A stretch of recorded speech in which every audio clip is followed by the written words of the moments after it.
ఉంటుంది కాబట్టి ఇంకా చంద్రబాబు నాయుడు తర్వాత పార్టీలు ఎవరున్నారని పెద్దగా చూసుకుంటే గట్ట ఎందుకంటే తండ్రి తర్వాత వారసత్వం పోతుంది. ఎందుకంటే తెలుగు ఈ భారతదేశంలో వంశపార్య రాజకీయాలు నడుస్తున్నాయి తప్ప ఇక్కడ ప్రజలకు డెవలప్ చేస్తాడు అనే విధంగా మాత్రం ఇవ్వాలకి ఏం లేదు. అది కూడా మన లోకేష్ గారికి అవకాశం ఉంటుంది. అంటే చాలా మంది జనాలు పవన్ కళ్యాణ్ గారు కూడా సీఎం అవుతే చూడాలని చెప్పేసి స్టార్టింగ్ నుంచి కూడా అనుకుంటున్నారు కదా. మొన్న ఎప్పుడైతే డిప్యూటీ సీఎం అయ్యారు అప్పటి నుంచి 150 స్థానాల 175 స్థానాలల్లో తెలుగుదేశం పార్టీ వన్ సైడ్ 135 సీట్లు గెలిచింది. గెలిచినప్పుడు ఇంకా వాళ్ళకి ఏ పార్టీతో సంబంధం లేకుండా గవర్నమెంట్ లీడ్ చేసే సత్తా ఉంది ఇప్పుడు ఆ పార్టీ. కాబట్టి 100% తెలుగుదేశం వాళ్ళైతే తప్ప పవన్ కళ్యాణ్ గారికి ఆస్కారం లేదు.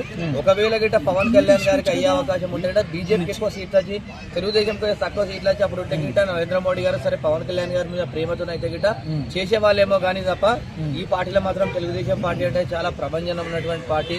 ఎందుకంటే ఇలా చూసుకుంటే తెలుగుదేశం పార్టీ తెలుగు రాష్ట్రాలు తెలంగాణలో కానీ ఆంధ్రప్రదేశ్లో కానీ కొన్ని లక్షలాది మంది లీడర్లను తయారు చేసినటువంటి పార్టీ, నిరుపేదలను ఎమ్మెల్యేలు చేసినటువంటి పార్టీ, పేదవాళ్ళని ఎంపీలను చేసినటువంటి పార్టీ తెలుగుదేశం పార్టీ. ఇలా తెలంగాణ ప్రాంతాన్ని ఇలా మంచి అభివృద్ధి బాటలు తీసుకొచ్చిన తెలంగాణ ప్రాంతం ఇంత డెవలప్ అవ్వడానికి కూడా ప్రధాన కారణము తెలుగుదేశం పార్టీ. ఎందుకంటే పటేల్ పట్వార్ వ్యవస్థలో తెలంగాణ ప్రాంతంలో వెల్మదొరల పాలనలో ఇవాళ మొత్తము ఎస్సీ ఎస్టీ బీసీలకు రాజకీయాన్ని చైతన్యం నింపింది, రాజకీయాన్ని నేర్పించింది తెలుగుదేశం పార్టీ. కాబట్టి కంపల్సరీ ఆ పార్టీకి మాత్రము ఏపీలో 100% తెలుగుదేశం పార్టీ అవకాశం. అన్న ఇప్పుడు ఒకవేళ సిబిఎన్ గారు అంటే ఈ అవకాశం వచ్చినా కూడా కేంద్రానికి వెళ్ళే అవకాశం వచ్చినా కూడా బట్ చాలా మంది ఏంటంటే ఆయన వెళ్ళడు, ఆంధ్ర రాష్ట్ర ప్రజల మీద ఆయనకు ఒక ప్రేమ ఉంది, వాళ్ళు వదిలేసి వెళ్ళడు అని చెప్పేసి అంటున్నారు.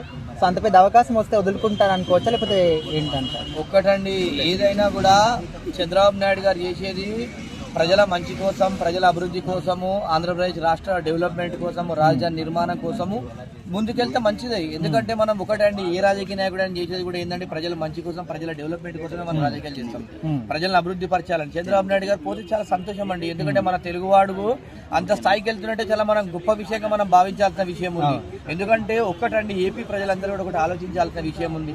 చంద్రబాబు నాయుడు గారు గిట్ట మంచి పొదులకెళ్తే గట్ట రాష్ట్రం రాజధాని నిర్మాణం అవుతుంది. ఎందుకంటే ఇప్పటికే కూడా మనం చూసుకుంటే 4,000 కోట్ల దాకా ఇలా ఇండియా గవర్నమెంట్ నిధులు ఇవ్వడం జరిగింది. ఇంకా కూడా నిధులు తీసుకొచ్చి హైదరాబాద్ ఏ విధంగా చంద్రబాబు నాయుడు గారు డెవలప్ చేశారు అదేవిధంగా మనము రాజధాని కూడా నిర్మాణం చేసుకుంటే గట్ట బాగుంటుందని చెప్పేసి నేను అనుకుంటున్నాను.